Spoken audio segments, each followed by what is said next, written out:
lá, vou gravar. Bom, boa tarde, quase boa tarde também no Brasil, primeira vez que a gente faz um quase boa tarde Brasil. Esse é a segunda edição do Papo à Mesa 2021. E para quem não conhece, o Papo à Mesa é um projeto da Vera Kiss, de popularização científica, que tem o objetivo de mostrar o painel, a diversidade de assuntos que a Vera Kiss trata, do campo à mesa, e dá a oportunidade do maior número de pessoas enxergar e ver pontos de vista diferentes, por meio da apresentação de um livro, de um filme, de um artigo que tenha mudado ou tocado a vida dos nossos colaboradores e parceiros. E hoje eu tenho o prazer de ter aqui comigo a Isis Stelmo, que é nutricionista formada pela Unifesp, especialista em alimentação e nutrição na atenção primária à saúde, e ela está fazendo mestrado em psicoterapia com dança e movimento na Universidade de... A Isis vai falar Roehampton, que eu não sei falar, Isis. Como? Roehampton. Roehampton, em Londres, e ela também é artista de dança. E hoje ela vai apresentar para a gente o filme O Tempero da Vida, um filme de Tasos Bulmetes, que graças a ela eu assisti e quero ver a apresentação dela. Isis, fique à vontade, a sala é sua. Bom dia, Brasil. Boa tarde, pessoas espalhadas pelo mundo. Obrigada pela oportunidade, Gil, de apresentar esse filme. Eu vou compartilhar a minha tela, que eu fiz uma apresentação. Deixa eu só organizar aqui.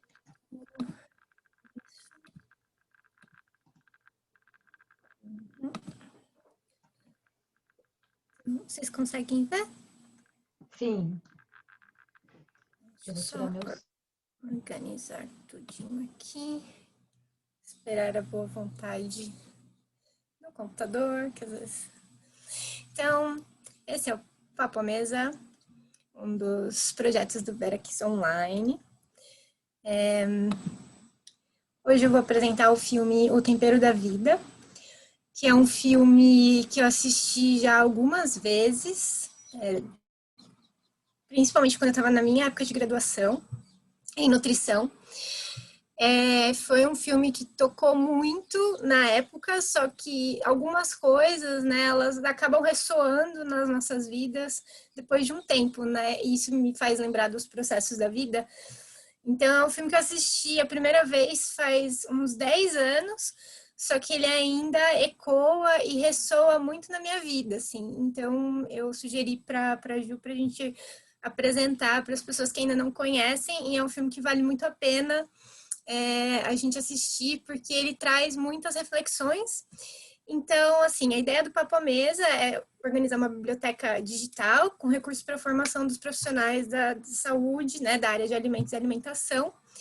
Então, com essa apresentação, o que eu pretendo trazer foram os assuntos que me lembraram ao assistir o filme. Então, eu trouxe também algumas referências, né, para explorar cada um desses assuntos com uma profundidade maior num futuro, assim, cada um no seu passo, e também como uma proposta de trabalhar esse filme em sala de aula, por exemplo, nos cursos de nutrição, porque é um filme que eu acho que dá para ir para trabalhar e discutir por um semestre inteiro, porque tem muito assunto. Então, né, eu queria primeiro trazer a questão da tradução em diferentes línguas.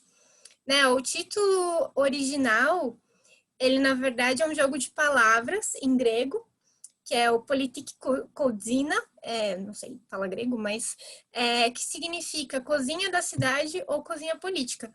Porque ao longo da apresentação vocês vão ver que o contexto que o filme traz é um contexto sociopolítico muito forte.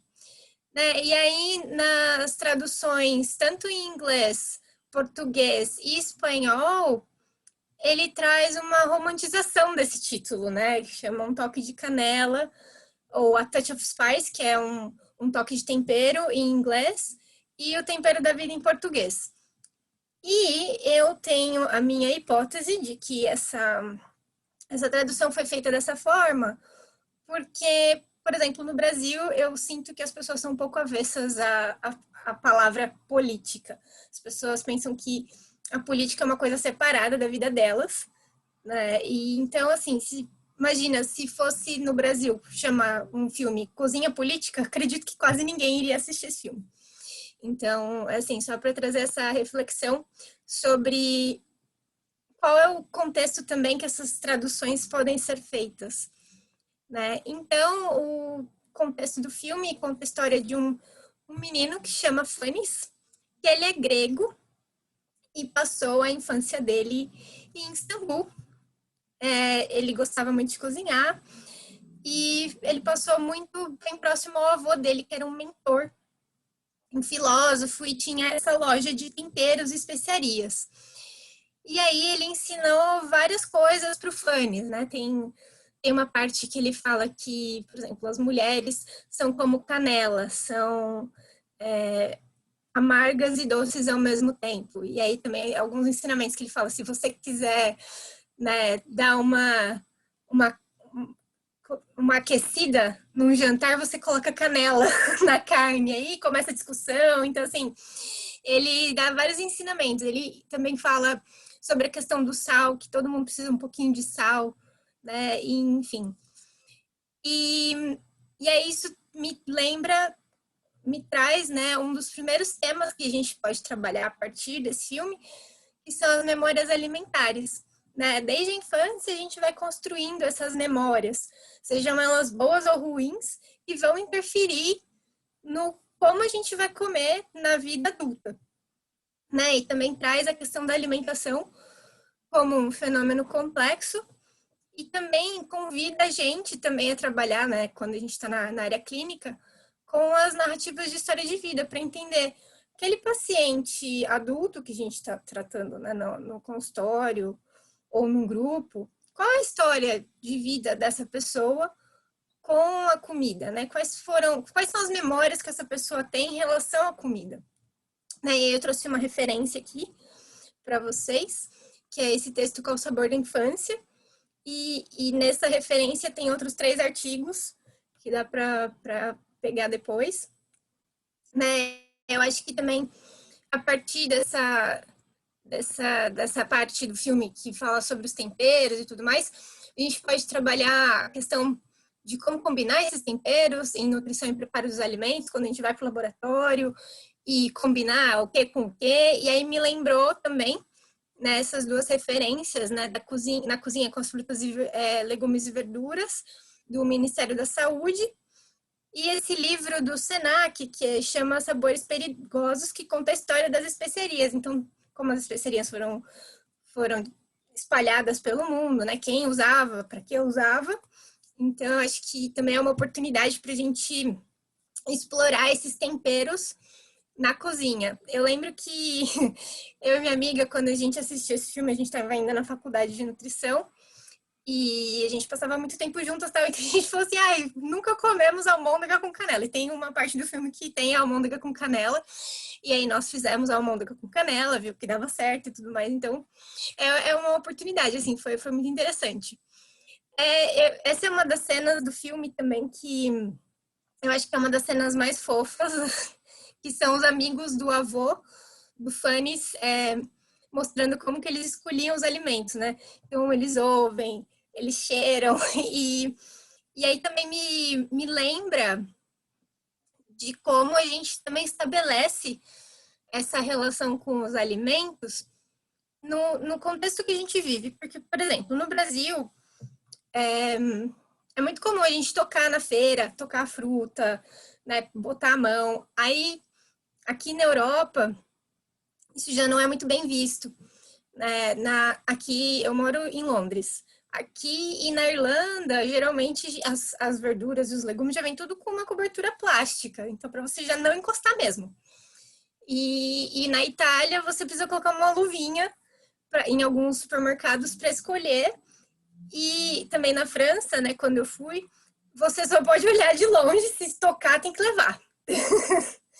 Então, é muito interessante também ver como que o contexto, né, o lugar que a gente está, vai encorajar ou não essa relação com a comida dessa forma.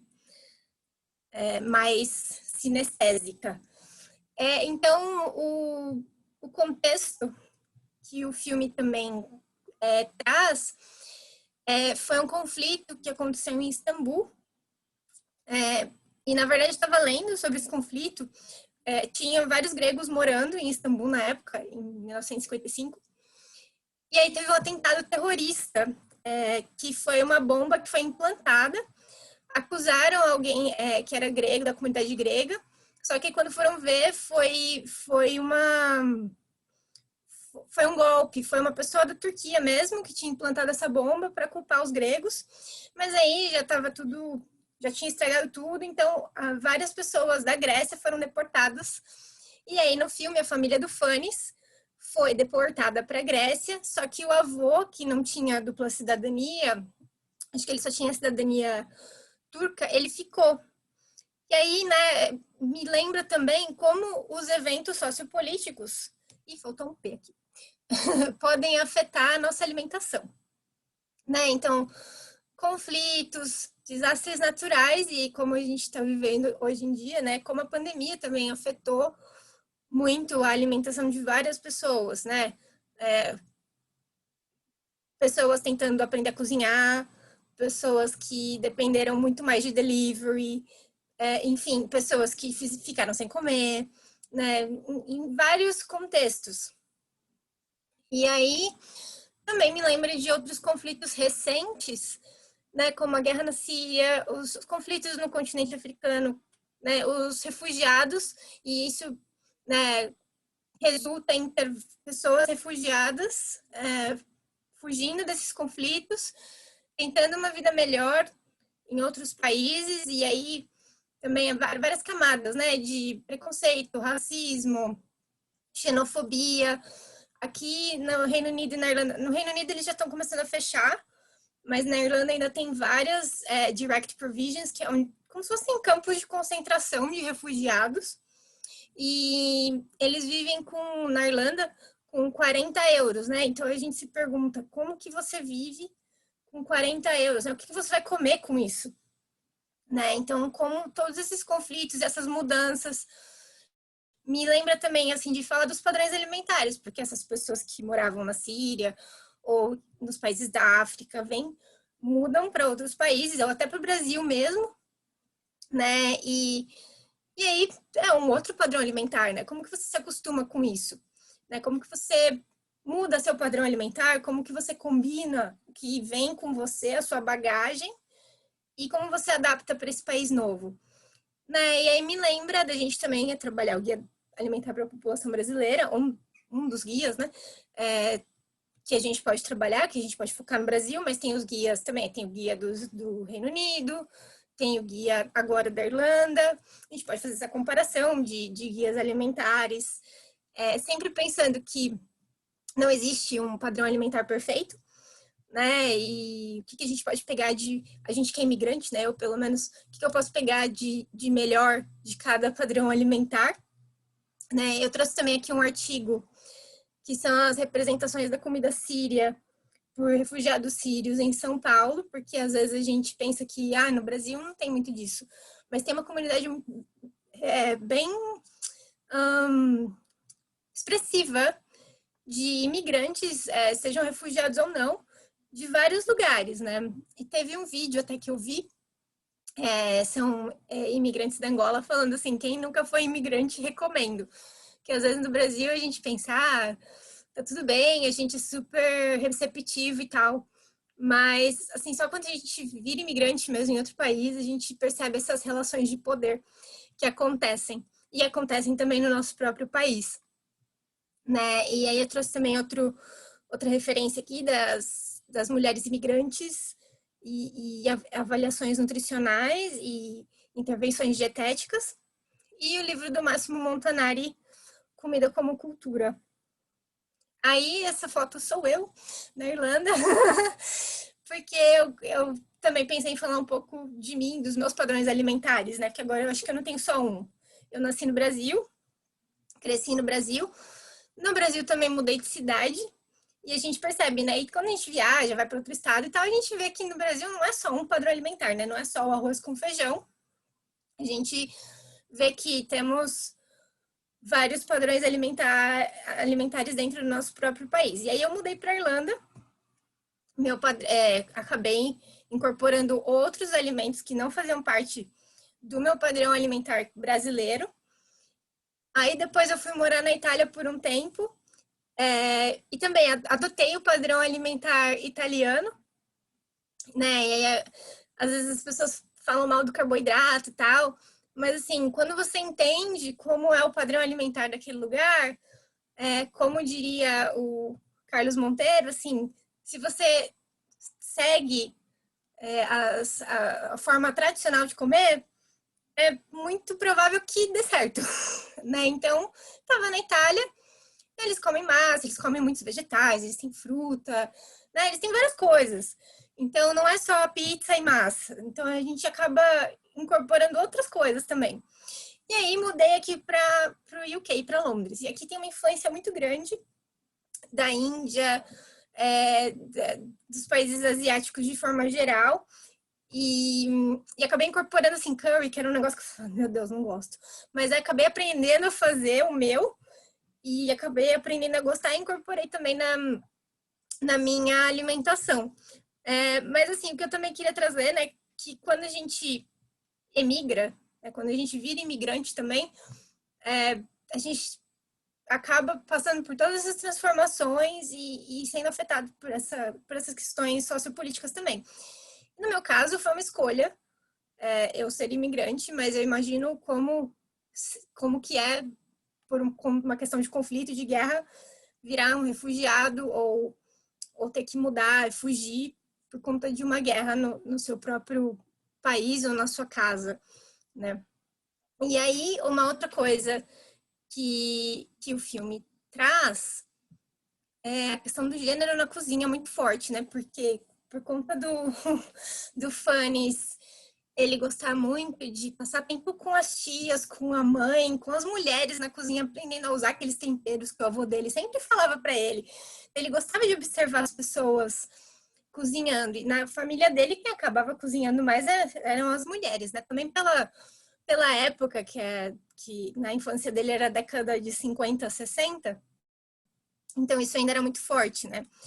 Então, no filme eles até falam que ele fica muito na cozinha. Ele acabava brincando de casinha com as amigas dele na escola, levando a cozinha de brinquedo, brincando de comidinha, e a família dele achava que ele ia ser gay e tal, enfim.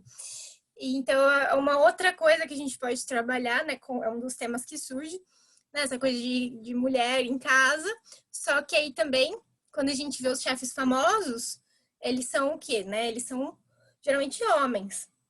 Então, a gente pode fazer essa comparação. Então, é coisa de mulher em casa, né? A cozinheira, essa coisa caseira, mas quando vai para um âmbito profissional, geralmente homens. Então, a gente pode ver também essa relação de poder do gênero na cozinha. E aí eu trouxe também algumas outras referências, né, que a gente pode trabalhar, né? Tem aquela pesquisa do IPEA, que fala sobre as desigualdades de gênero no trabalho de casa,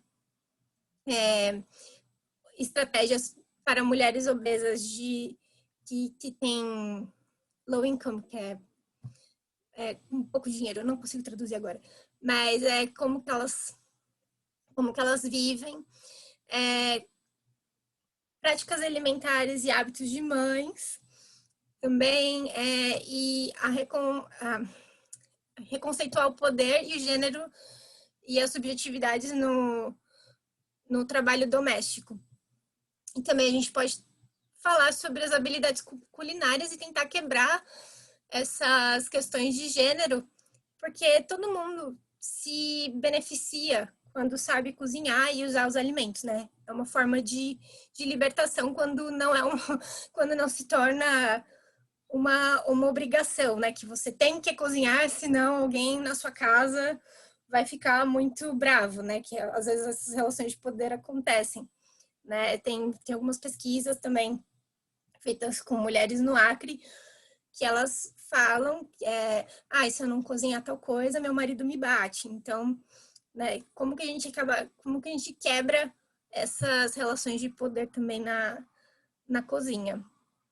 Aí uma outra cena que me marcou muito nesse filme é quando ele ainda é um bebê, né, e mostra ele amamentando, e acho que até a mãe colocando açúcar no peito para ele pegar o peito. Então, ele aí acho que tem uma frase no sentido de que quando você é criança, né, o seu prazer e a sua nutrição vem do peito da sua mãe, só que depois mostra ele na vida adulta tendo a primeira relação sexual, né, e depois mostra esse peito como uma fonte de prazer, que acho que também é um tema que a gente pode explorar mais, né, quando a gente tem essas discussões, que eu acho que eu, pelo menos, eu não explorei muito quando eu estava na graduação, mas eu acho que é uma oportunidade também para a gente pensar na comida como um simbolismo de sexualidade, também de identidade de gênero, e entre outras coisas. Tem um artigo que é até de um amigo meu, que é o Macho Food. Ele explorou essa questão das preferências de comida e a masculinidade e as práticas de alimentação com homens que são daquele grupo dos ursos, né? Que são geralmente homens gordos, que são chamados de ursos. E, enfim, aí ele traz essa reflexão, né, do que é um macho food, uma comida de macho, mas ao mesmo tempo eles são homens que são homossexuais, né? Então, eu acho que é um tema que a gente pode explorar também, né? E assim, acredito que esse filme é uma oportunidade para a gente aumentar o nosso repertório, né? Assistir não só esse filme, mas assistir coisas que talvez eles não estejam tão relacionados. A gente pensa, né? Não está tão relacionado a um tema que eu quero aprender ou trabalhar, mas pode não estar diretamente relacionado, mas pode ajudar a trazer outras reflexões, né? Pensar fora da casinha, fora da caixinha. E também pode trazer inspiração. Essa aqui foi minha berinjela que eu fiz essa semana, porque tem uma parte no filme que mostra eles fazendo eles comendo uma berinjela recheada assim. Aí eu falei, nossa, essa berinjela tá muito linda. Então, você pode assistir essas coisas e trabalhar e servir de inspiração para você buscar, né, novas coisas. E é uma oportunidade para a gente aprender com prazer. E no começo eu falei que esse filme, ele ressoa em mim até hoje, porque na época, quando eu assisti a primeira vez e algumas outras vezes, eu estava no Brasil e não conhecia ninguém da Turquia, não conhecia ninguém da Grécia, não conhecia ninguém de Chipre, né, que também é uma ilha que ainda existe um conflito entre a Grécia e a Turquia por conta dessa ilha até hoje. Só que hoje em dia, quando eu mudei para Londres, conheci a galera desses lugares todos. Né? Conheço gente da Turquia, conheço gente da Grécia, conheço gente de Chipre, e eu vejo, né, quando eu converso com essas pessoas, como que esses conflitos impactaram direta ou indiretamente na vida deles. Então, é uma coisa que ainda ressoa e agora impacta na minha vida diretamente, porque eu tenho contato com essas pessoas que os familiares, os avós, viveram essa época de conflito nesses 3 lugares. Então, essas são as reflexões que eu queria trazer. E isso é tudo. Essas aqui são as minhas redes sociais. Quem quiser seguir lá, muito obrigada.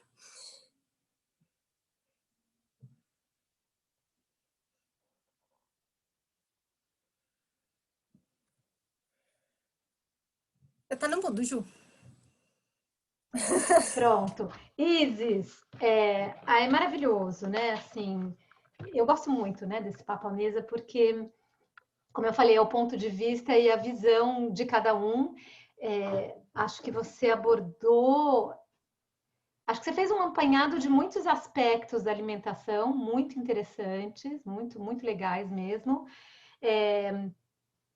E interessante como você, assim, né? Como você conseguiu, dessa maneira, se deixar tocar tanto emocionalmente como intelectualmente por esse filme, fazer todas essas associações. É muito interessante.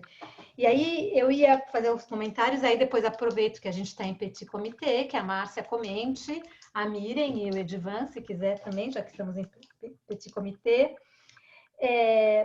Tem algumas posições aqui, né? Mas aí também polêmicas, que eu acho que muito, e a gente comenta, e eu agora já é o quinto dia que eu falo do livro do Lionel Jospin, ex-primeiro-ministro francês, o povo que está me ouvindo há 5 dias não aguenta mais, que ele escreveu um último livro e que ele comenta da França, e eu comento muito do Brasil, essa questão de ver a tragédia lá longe, não que a gente não tenha que ver, mas a gente não vê perto. Então, eu acho muito interessante o que você falou da questão dos sírios no Brasil. Claro que a gente não pode deixar de lado, afinal de contas, o globo é uma coisa só, e esses conflitos políticos, como humanos, a gente não pode deixar as pessoas. Mas às vezes me deixa assustada o quanto a gente cuida disso e não cuida da favela na esquina da nossa casa, da pobreza da nossa casa. E também o quanto esses imigrantes, né, por exemplo, em São Paulo, que é de onde eu venho, galera que vem da Bolívia, eles também moram nas favelas, né? Então, assim, acaba misturando, são todas essas camadas sociais, né, que a gente já tem o nosso problema da diferença social, né, o abismo social que existe no Brasil.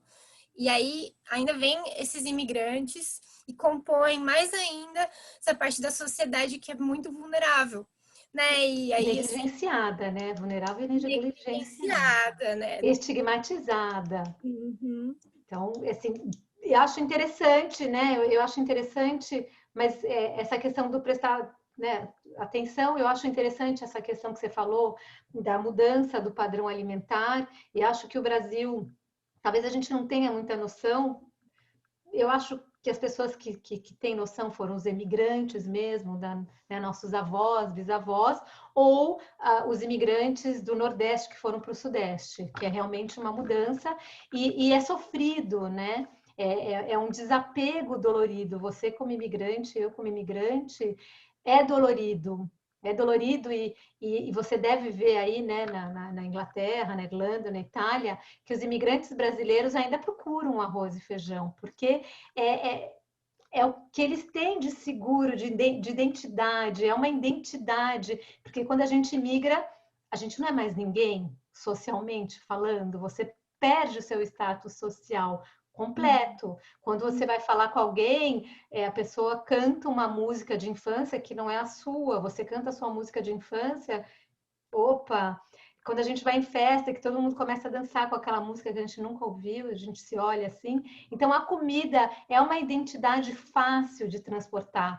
Que, por exemplo, aqui a gente não pode nem usar nossas roupas, é frio.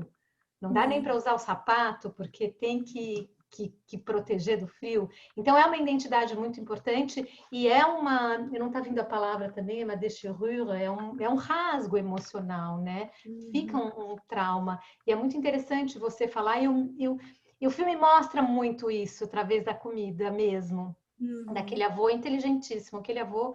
Eu queria ter aquele avô, porque tudo que ele fala, daqueles temperos, daquelas coisas, e o menino também. E não deixaram, né? Abafaram. Quando ele vai para a Grécia, que ele perde o contato com esse avô, que era esse avô que colocava ele nesse mundo mágico, eu diria, nesse mundo encantado das vendas que ele fazia, que ele tinha uma mercearia, o avô, né? E ele é reprimido, tanto é que ele acaba fugindo de casa um dia porque ele queria fazer um prato para a moça que ele estava apaixonada na escola. E aí, essa questão do reprimir, e é como você falou, né, o tal do sexismo na cozinha, né, que é muito maluco.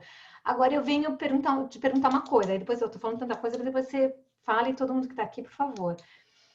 Eu pergunto uma coisa, essa questão que eu entendo, respeito, mas será que essa história dos chefes na cozinha não tem a ver também com um fenômeno, uma característica social, né? Social e relacionada, né, às características femininas e masculinas, Porque é um métier muito pesado fisicamente, emocionalmente, moralmente, né? E até então as mulheres tinham que dar conta de uma outra coisa, como ficar na cozinha até 2 horas da manhã com o filho em casa, né? Como carregar 10 quilos de batata nas costas. Então eu me pergunto muito, será que foi um sexismo deliberado?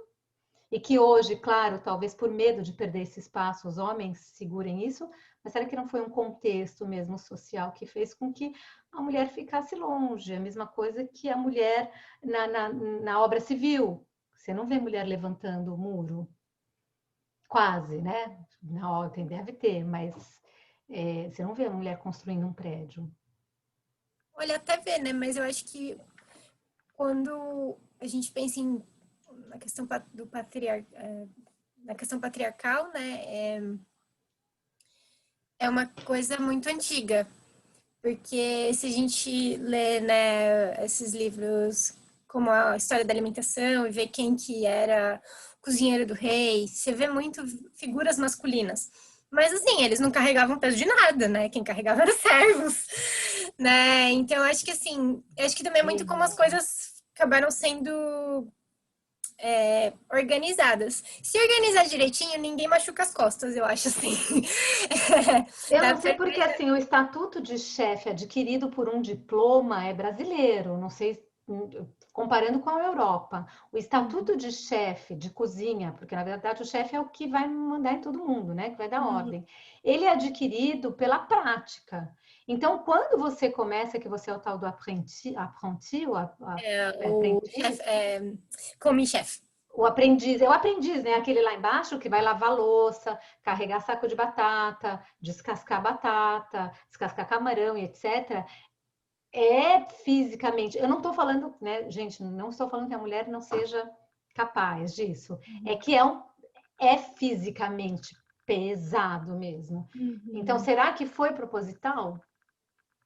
Eu acho que tem, assim, não tem como a gente descolar, né, e saber, mas eu ainda bato na tecla do patriarcal, da questão dessa, dessa sociedade patriarcal que a gente vive, né, porque, e também eurocêntrica, é, ocidental, porque eu acho que tem tudo a ver com o contexto, como as sociedades daqui se formaram. Se a gente olhar outras sociedades, talvez não seja assim, né? Mas esse é o contexto da onde eu sei de onde eu venho. Mas eu tenho minha hipótese que se a gente olhar outras sociedades, a gente pode encontrar algumas configurações um pouco diferentes, assim, que tem o espaço dessa mulher, né, Sim, acho que na Ásia mais tem bastante. patriarcal. Uhum. Ah, Então, digo na cozinha, né? Agora, você acha mesmo que o Brasil é eurocentrado ou ele é americocentrado? mais Hoje em América, dia. hoje em dia, eu tô fora faz um pouco de tempo, né? Você Mas cresceu olhando como ideal os Estados Unidos ou a Europa? um No pouco dos dois, porque eu sempre me interessei por Idade Média. Sim, mas no coletivo, quando suas amigas e tudo, elas queriam uma fivela americana ou elas falavam que queriam uma fivela francesa? É que eu sou um pouco outlier, então. Mas assim, eu Uhum. acredito que seja mais no americocêntrico. Mas aí a gente pensa, né, que é o eixo, né? O eixo hemisfério norte, branco, cis, euroamérico-cêntrico.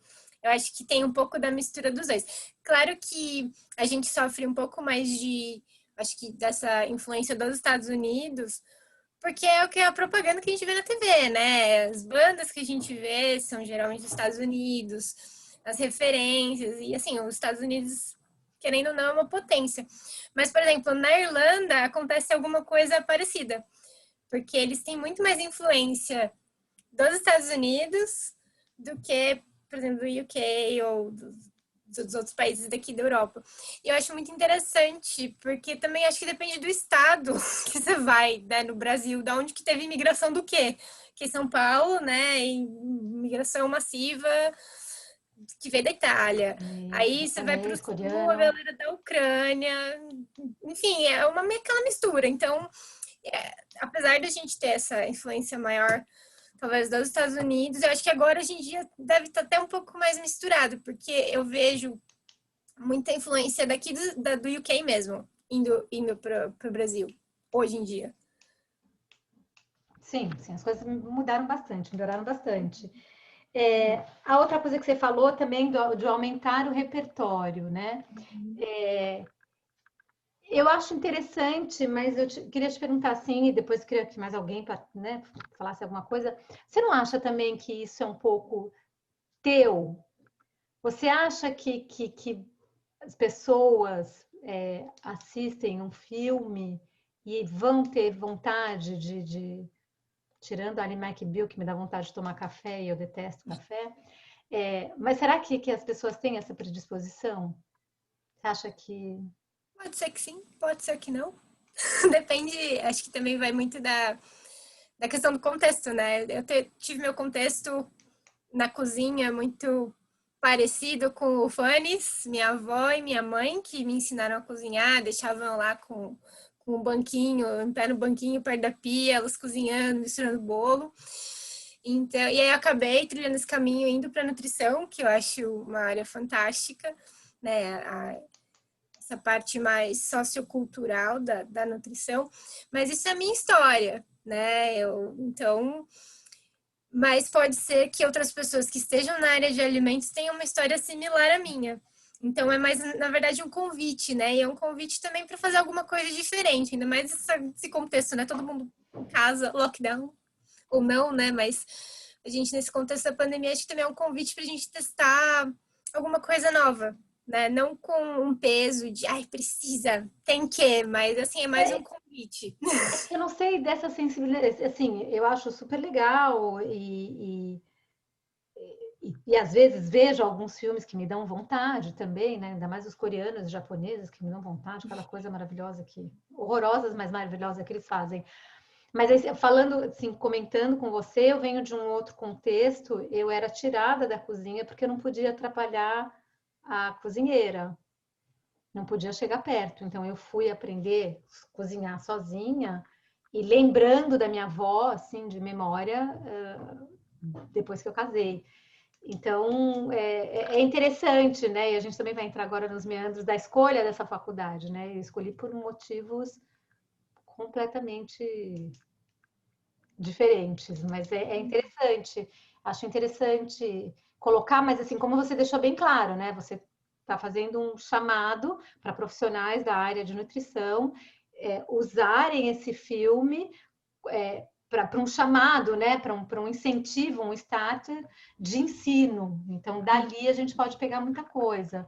Eu acho muito interessante, né? E só pode ter a ver com o seu mestrado, que é como usar a arte o seu é terapia, mas acho também como usar a arte para como é que transmitir conhecimento. E assim, a minha área, né, acho que das duas áreas, né, a nutrição, né, comida e a psicoterapia com dança e movimento, só pelo nome já é interdisciplinar, né, porque psicoterapia, dança, movimento. Então, assim, a gente usa arte, usa estética e usa questões, né, da psique, emocional e tudo. E a nutrição, que é a comida, ela envolve várias camadas diferentes de um sujeito, né? A questão afetiva, a questão psicossocial, a questão sociocultural, a questão biológica, genética, enfim, várias camadas, né? Tudo em volta, né? Eu penso no emaranhado de coisas atravessando o mesmo indivíduo. Então, acho que eu descobri recentemente, né, que eu sou uma pessoa, né, eu sigo uma artista, né, que eu converso com ela de vez em quando, e ela traz esse conceito de pessoas multipotenciais. E descobri recentemente que eu sou uma pessoa multipotencial. O que é uma pessoa multipotencial? Que se interessa por diferentes coisas, né, e às vezes fica até se sentindo que não cabe em lugar nenhum, né, acha que sai de lugar algum, vai para lugar nenhum, mas que na verdade a gente só gosta de várias coisas e no final das contas a gente consegue encontrar conexões entre essas várias coisas. É muito interessante porque eu li há 15 dias, era uma crítica à sociedade da especialização. E ele falava, não falava, né? O autor falava não usando essa identificação, né? Esse nome, esqueci o nome. Enfim, com esse título, como você fala. Mas ele fala que as pessoas generalistas, ele usa outro termo, o termo, elas se sentem realmente perdidas, desvalorizadas, à margem da sociedade, porque elas não têm uma paixão, uma especialização, elas gostam de tudo um pouco. E ele comenta o quanto faz falta isso. Que é como na medicina, o generalista é aquele que consegue ter uma visão de perspectiva, ele consegue ver tudo e encaminhar para um especialista, né? Então é muito legal e não se sinta assim. O mundo vai voltar ao mundo dos generalistas, né? Mas acaba até sendo um pouco quando você fala, né? Eu sou generalista, eu não conheço nenhum assunto a fundo, né? Quando eu falo que eu sou mediadora científica, então eu conheço a pessoa que conhece aquele a fundo, mas eu só faço a porta de entrada, não. Mas a ponte. E aí às vezes as pessoas olham assim e julgam com uma cara, tipo, oh, ela não é especialista, ela não conhece o assunto, e é chato também. E outra coisa também, que agora a gente saindo da comida, e eu não sei se você já viveu isso, que a gente fala assim, né, que a gente, antes de sair do Brasil, a gente tem essa noção, essa ideia de que o brasileiro é super aberto, que o brasileiro é receptivo, que ele recebe todo mundo. E aí depois a minha conclusão, e depois ouvindo europeus que migraram para o Brasil e voltaram, alguns ainda estão lá, não é tão assim. Que a gente é legal é daquele assim, passa lá em casa, meu filho que é europeu, quando vai para o Brasil ele sente muito isso, passa lá em casa, não dá endereço, telefone nem o dia, né? E que o brasileiro é muito fechado, é muito difícil para os imigrantes entrarem nos círculos brasileiros, coisa que eu estou falando pelo que eu vi de estrangeiro, né, que foi morar no Brasil, e pelo meu filho, que eu não prestava atenção. Não, mas você tem que insistir, liga lá. Não, a pessoa falou que era para eu ir, não me passou o telefone, e eu não prestava atenção nisso. Mas uma coisa que eu prestei atenção aqui é que é verdade, aqui as pessoas não sorriem para você na primeira vez, elas não te convidam na segunda vez, mas se ela te convidar na terceira ou na quarta, é para sempre. Uhum. Sério. Aí já firmou amizade. E é para sempre, é sério, e eu comento muito, né? Às vezes eu marco uma visita há um ano, com a de antecedência. E aí, às vezes, 3 meses a pessoa me liga. Tá certo? Opa, oi, né? A pessoa, ela realmente agendou. Então, não sei se essa Uhum. também é a sua visão enquanto imigrante, se você também ouviu outros imigrantes falando que o brasileiro não é tão assim acolhedor. Com imigrante europeu, eu vejo um pouco um pouco diferente, né? Porque eu acho que a gente chama, né, de gringos. Os gringos chegam lá, a galera é mais receptiva, porque fala, ai meu Deus, você está aprendendo a nossa língua, não sei o que, não sei o que lá. A galera meio que acha o máximo. Agora você vai ver. Isso também tem a ver com o status social, né? Agora, se for um boliviano que trabalha naquelas fábricas de roupa, se for um angolano que vai para lá, né, vai migrar com a família em busca de novas oportunidades. Eu vi esse vídeo do Quebrando o Tabu, que tem esses rapazes que são imigrantes no Brasil, né? Aí eles até falam, é um mal necessário, né? E a gente pensa, quem em sã consciência, não, sã consciência não, mas quem que gostaria de largar a família, de largar a vida que você teve para trás, que você teve, que você construiu, né? Eu construí uma carreira no Brasil, e aí, tipo, quando eu falei assim, vou me mudar, a galera falou assim, você vai fazer o quê? Eu falei, vou viver, né? Vou ver o que está lá para mim, não é mesmo? Enfim, e aí eu estou conseguindo agora voltar, não voltar, né, da onde eu parei, porque eu acho que agora eu acho que até evoluí, porque eu aprendi muito mais coisas aqui depois da imigração. Mas é isso, sim, é um mal necessário. Depende das prioridades do que a gente quer fazer.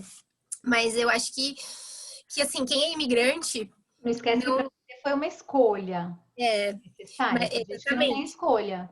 exatamente, né, para quando, como eu comentei, né, quando é uma questão que a pessoa é um refugiado, precisa de abrigo, a pessoa vive à margem, vulnerável, não tem condição de comer, né, chega nesse país que você não conhece a língua, você não consegue se comunicar, você não tem acesso ao sistema de saúde.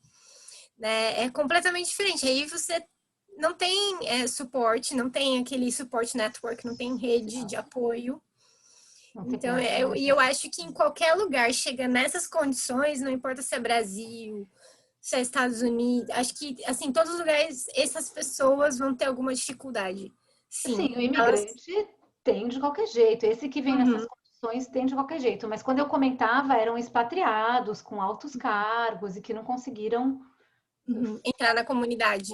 brasileira, porque Mas eu acho que, assim, isso acontece assim, acontece no Brasil e aí acontece com a gente também que vai para a Irlanda. E na Irlanda, um fenômeno que acontece também é que, assim, a galera até sorri para você. Né? Eles sorriem para você, falam, ah, que legal, não sei o quê, mas assim, no fundo eles estão te aturando. Mas é aquela coisa, se alguém te convida para casa é porque é amizade real oficial, né? E então, você também. consegue ultrapassar a barreira, mas demora. Aqui no Brasil, talvez aconteça um pouco de uma forma um pouco mais dinâmica.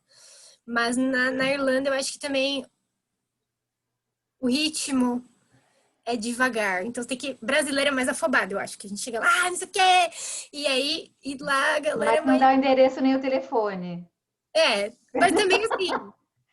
Eu acho que tem uma frase que você fala, Gil, que eu me lembro sempre, assim, que às vezes o brasileiro não responde. Tipo, você pergunta um negócio e fica assim, no ar, né? E é muito cultural nosso. E eu me policio para não dar vácuo nas pessoas. Me policio e depois disso eu falo assim, gente, eu preciso responder. Mesmo que, assim, acho que a gente, porque eu, pelo menos falando da minha perspectiva, eu penso que as pessoas têm medo de falar não no Brasil, ou de magoar, sei lá, um negócio assim.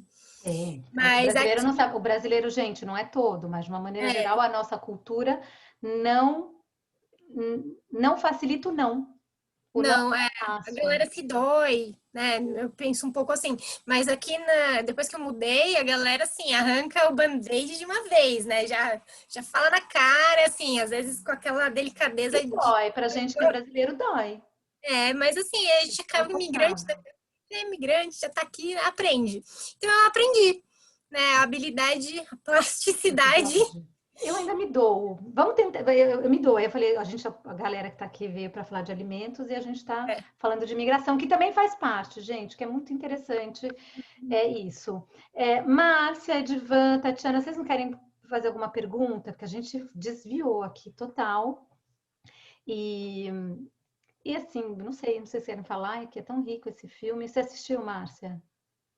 Então, bem bacana eu assisti, mas nossa, eu assisti faz muito tempo e eu não tive essa percepção que a Isis está passando agora. Foi até um convite para eu reassistir, porque, nossa, é um filme muito transversal, não? Muito. Acaba, né? E a comida tem esse alcance, né? Então, quer dizer, fala de afetividade. Ele trouxe na época para mim essa coisa que a Isis falou do repertório, porque a canela marcou. E eu tive depois uma oportunidade de experimentar uma carne com canela e realmente tem algo que traz assim que traz um encantamento para quem tem essa que está aberto, né, a novas experiências. Então, naquela época veio mais essa questão afetiva e de novos sabores, mas com certeza eu não lembrava dessas questões de conflito, diversidade, gênero. Então, eu achei muito bacana e acho que quando vocês trazem para a realidade, no caso a Isis, a conexão com a vida dela, eu também me identifiquei, também eu fui procurar o Papa Mesa para ser bem generalista, na medida do possível, eu gosto de tudo ao mesmo tempo. Então eu vou assistir novamente esse filme, gostei bastante, traz aí uma questão da identidade, né? Então Sim. me senti bem Sim, a perda, né? inspirada a entender agora esse outro momento que provavelmente na época não estava tão sensível, mas hoje, com certeza, né? Quando a gente fala em vulnerabilidade, diversidade, nossa, tem um outro papel, né, o filme. Então, eu só tenho a agradecer. Ai, muito interessante. E eu ia falar assim, é interessante, acho que é interessante, né? Como tratar, como a Isis falou, tratar de um contexto político usando a relação do avô e a ligação deles com os temperos e o alimento. É muito interessante como o produtor, né, conseguiu ligar isso. É muito interessante mesmo. E um outro fato também que é marcante para mim foi quando eles tiveram que sair, apesar de serem gregos, eles tinham criado uma identidade na Turquia, né? E é muito interessante. E eu, como comentei com a Isis, eu também aprendi todos esses conflitos que eu não sabia. E é interessante também a questão da família, né, gente? As receitas da família, como a mãe fica indignada, porque o pai era grego, a mãe tinha um pé na Turquia, alguma coisa assim, né? Acho que ela nasceu na Turquia, o pai era grego. E o pai não gostava de canela. E quando o menino faz, ele, como? Uma almôndega não pode ter canela. Então, é interessante essa coisa da receita familiar e como a gente. E que eu acho, aquilo que eu falei, a nossa segurança. A receita que a gente aprendeu na nossa casa, com ou sem canela, é aquilo que dá identidade, dá uma certa segurança para a gente. Mas como é interessante, muitas coisas que eu também já ouvi falar, né? Já ouvi falar, não, pizza de atum não pode ter queijo. Na Itália qualquer Não, foi em Portugal, porque eu ah, adoro, né? Como brasileira, toda pizza tem tudo tem queijo, vamos queijo. dizer assim, né? Não, isso não existe, você não existe. Não existe. E mesmo aqui, eu já tive, por exemplo, a feijoada. A minha feijoada não é brasileira, porque eu não ponho pé de porco, nem orelha. Então é engraçado como é essa identidade da receita e do ingrediente, como ela as pessoas fazem questão, né? Mas é bonita, de uma maneira bonita. Eu pertenço a esse clã dessa receita e ela é verdadeira. Ela é que diz o que de mim e o que é uma verdadeira receita. Eu acho interessante, ele mostra isso também. Tatiana, quer falar alguma coisa? A Tati estava falando do vácuo. Que ela Que eu levou. Não, mas tem, a gente leva, claro que tem. tem sim. Tem. Mas é que a questão, acho que o Brasil até, não falando mal do Brasil, assim, não é essa Que eu a amo também, ideia, né? mas é que eu sinto que, assim, até na questão profissional, porque na questão pessoal, claro, todo mundo é passível de dar e receber vácuo, mas eu acho que até em questões, assim, mais e-mails profissionais que você troca para fazer conexão com um profissional ou para organizar um evento, não sei o quê, às vezes a gente acaba ficando no vácuo. E assim, é essa questão que mais tem a ver, assim, mas no âmbito profissional, eu acho que acontece isso também. Eu falo assim, né? Eu amo, sou fã do Brasil, não de jeito nenhum, né? Mas é que a gente vai pegando um pouquinho das manias culturais, né? E sociais Sim. aqui, de onde a gente vive. E aí, tem uma coisa que eu tô em decalagem, é isso que fala? Decalagem? Que eu tô completamente out, porque aqui a gente usa o WhatsApp para o essencial. Então, a gente responde para tudo, e todo mundo responde para tudo. E aí eu comecei a perceber que eu acho, que eu não sei, eu acho que eu tenho a impressão que no Brasil as pessoas têm 20 mil grupos, e aí deve ter desses 20 mil, 19.950 que é para passar mais mensagenzinha de amor, de não sei o quê. Eu tô imaginando, tá? Eu tô elocubrando na minha cabeça. E aí acaba que as pessoas não te respondem mesmo. Ficou natural não responder. E eu fico assim, é uma defasagem, não é decalagem, é uma defasagem. Que eu falei, gente, eu tô completamente fora, porque o meu uso é um, meu uso é outro, e às vezes eu fico magoada, às vezes eu coloco em grupo assim. Vocês me colocaram no silencioso, por que vocês não me respondem? Porque eu fico magoada, é uma coisa E de se a gente vê funcionamento. aqui na Irlanda, assim, tipo, aqui no UK, na Irlanda, a galera só usa WhatsApp entre amigos, porque de resto é SMS. Ainda. Agora que tá começando grupos de WhatsApp Ah, profissionais, não, mas é uma grupo coisa aqui não muito tem. recente. Aqui Porque grupo quase não tem. e assim, é só para falar o essencial, nada de falar bom dia, bom dia, bom dia, nada. É só para assim, gente, aconteceu isso no trabalho, acabou. Mas isso eu não tenho, sabe? Depende, eu tô falando, eu não tenho nenhum de bom dia, boa noite. E aí, então, quando eu mando alguma coisa, eu falo, ai, que triste. Mas, enfim. Gente, Tatiana, não sei o que você quer falar. Eu falar alguma coisa, Escrever. ela tinha aberto o microfone, quer Ai, falar alguma abre, abre, abre, então. Vamos aproveitar. Boa. Ah, eu só ia comentar que eu cheguei um pouco atrasada e eu não conheço esse filme, não. Eu me atrapalhei com o horário por causa da mudança de horário. Sim, tinha ai, vídeo de última desculpa. hora. Tudo bem. Mas eu peguei pelo menos uma boa parte da conversa de vocês. Foi bem interessante. O Obrigada. Papo Amê vai ficar gravado, Tatiana, aí você vai ver. Uhum. E aí o que eu posso falar é que esse filme já está livre no YouTube. Então você pode Eu tava lá. pesquisando aqui. Já Sim. tem. Não é facinho de achar, mas fuça que você acha. Vai pelo Google e você encontra ele no YouTube. Sei. Pra assistir. Mas dá pra encontrar, sim. E Isso eu consigo. aí, desculpa. Eu ia falar assim, Imagina. e a Isis é cheia de filmes, vocês podem perguntar para ela. Sigam ela no Instagram e pergunta porque ela é cheia de filmes, ela que vive me dando dicas de filmes, que é ótimo. A Não sei Tati é se... minha amiga da Irlanda, a gente se conheceu na Irlanda. Que legal! Boa, que delícia! Sim. Ai, assista mais Papos à Mesa, são gostosos. Semana É, eu, eu conheci agora pela Isis. Eu gosto muito de cozinhar também. Eu não sou, não sou profissional nem nada, mas eu me meto em cozinhar cozinhar. bastante. E a coisa que vocês comentaram de acompanhar a mãe, a avó, a minha história é essa. Ai, que delícia. Às vezes eu busco fazer uma receita que eu lembro de comer, mas eu nunca fiz realmente, mas eu vou com a cara e com a coragem falando, não, eu sei como é que faz, porque eu vi tantas vezes na minha vida que eu consigo fazer.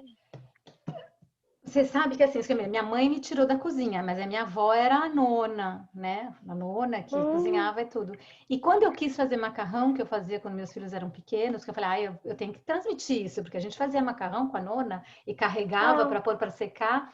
E você sabe que eu não lembrei a receita, minha mãe me mandou a receita, mas enquanto a massa não ficou no ponto, eu ia lembrando da minha avó.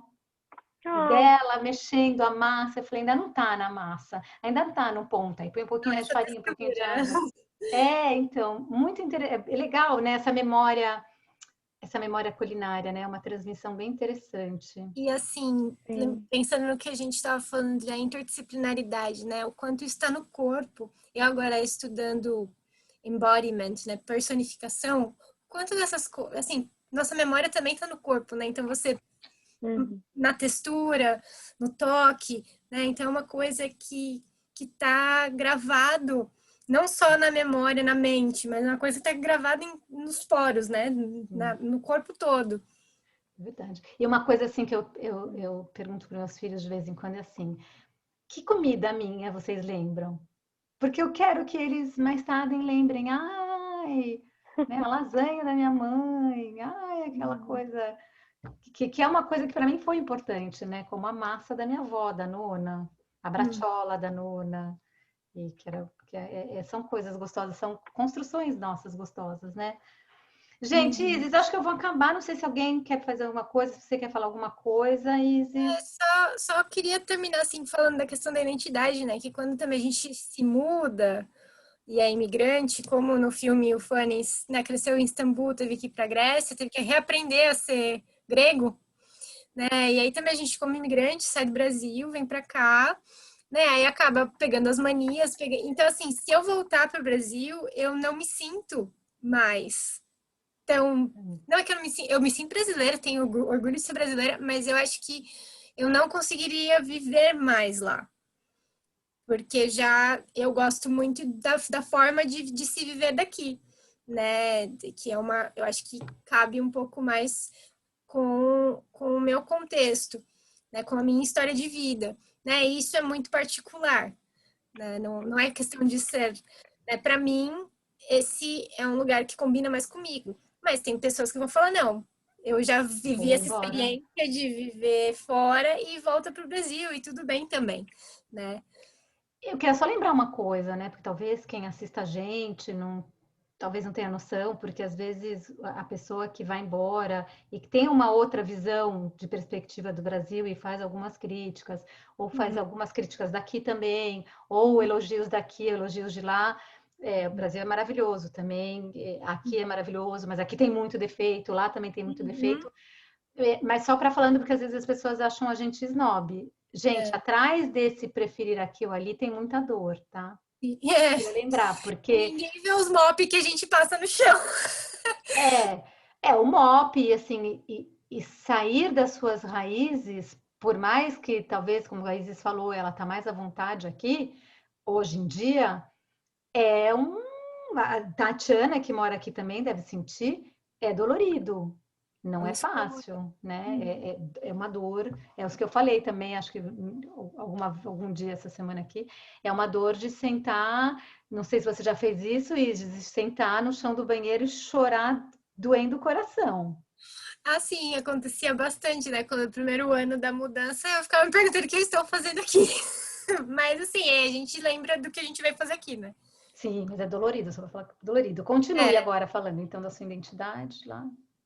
E assim, não é comparar, tipo, não é exatamente, não é comparar, tipo, a minha história é melhor, não é um juiz de valor, né? Não é um julgamento, né? Só para pensar que o imigrante, ele carrega uma bagagem e ele vai ter que reaprender a viver, e até quando ele reimigra, né? Quando ele volta para casa, ele vai ser outra pessoa.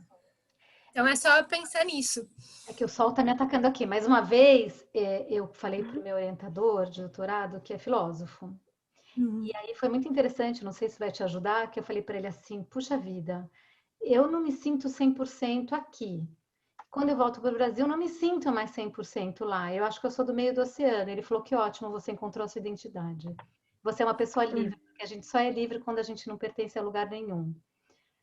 É bonito, não sei se a gente consegue colocar em prática, mas eu achei bonito como ele falou, né? Então, ok. Então, aí aqui eu falei, aquilo me apaziguou. Eu falei, então, ok, não sou doida de não me sentir 100% dali ou daqui. É interessante isso. Isis, olha, foi muito legal, obrigada. Vamos fazer mais filmes, Papo à Mesa continua. Deixa eu só ver da semana que vem. O próximo vai ser sobre o chá, The Ultimate Tea Lover's Treasure, o derradeiro tesouro dos amantes do chá, com a Raquel Magalhães, que como é que fala? Enóloga de chá, acho que é alguma coisa assim. Ai, que delícia. Vai ser muito gostoso. Então, daqui a 15 dias espero vocês. Agradeço, obrigada Márcia, Divan e Tatiana. Petit comitê, mas foi ótimo também, porque a gente discute mais, apesar de eu falar muito. Mas obrigada, a gente vai estar lá no YouTube. Aí depois, se vocês quiserem, compartilhem, porque eu acho que vale a pena essa visão que a Isis deu, assim, de um filme ser usado dessa maneira tão didática e pedagógica. Gente, obrigada. Obrigada.